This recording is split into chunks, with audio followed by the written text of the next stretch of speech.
There have been a number of Jehovah's Witnesses here on YouTube trying to make the case that Charles Taze Russell did not claim to be the faithful and wise servant of Matthew chapter 24.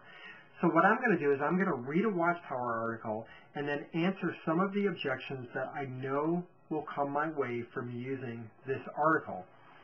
The article is a Watchtower dated December 1st, 1919, and here's what it says.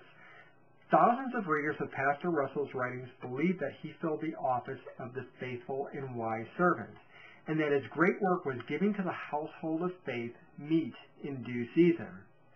His modesty and humility precluded him from openly claiming this title, but he admitted as much in private conversation. Now, that statement is from an official magazine of the Watchtower organization. Now, you might be scratching your head a little bit right now saying, okay, well, the Watchtower said it. How could they possibly object, that Russell thought he was the faithful and wise servant? Well, Defending Yahweh did a video, and he made a couple of objections that I want to address in that video. One was that Charles Taze Russell actually claimed to not be the faithful and wise servant. And this is true. But what's interesting about the articles that Defending Yahweh used is the dates. One was from 1880, extremely early in Charles Taze Russell's career. The second one was in 1896, and the last one that Defending Yahweh quoted was in 1906, and that's a full 10 years before Russell died. Now, the article states that many thought he was the faithful and discreet slave.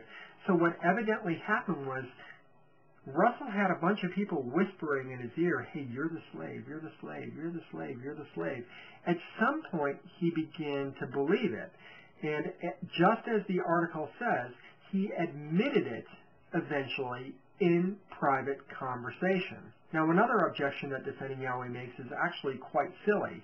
In the video, he says that, well, it was others who said that he was the faithful slave, but Russell never said it himself.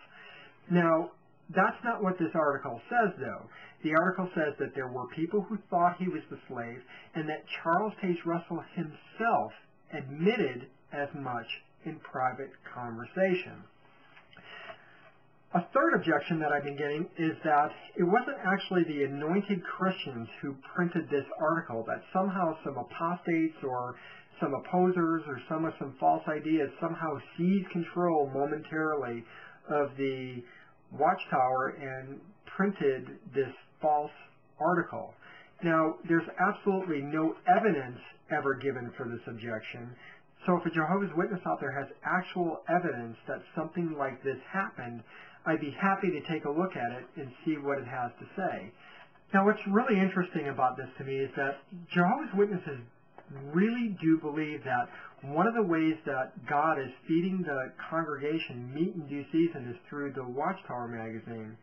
Yet when their very magazine that they hold so dear says that Charles Taze Russell did in fact claim to be the faithful and wise servant, suddenly they just choose to ignore that or think it's somehow deceptive. So really, which is it? Is the Watchtower giving you meat in due season, or are they printing a lie about Charles Taze Russell?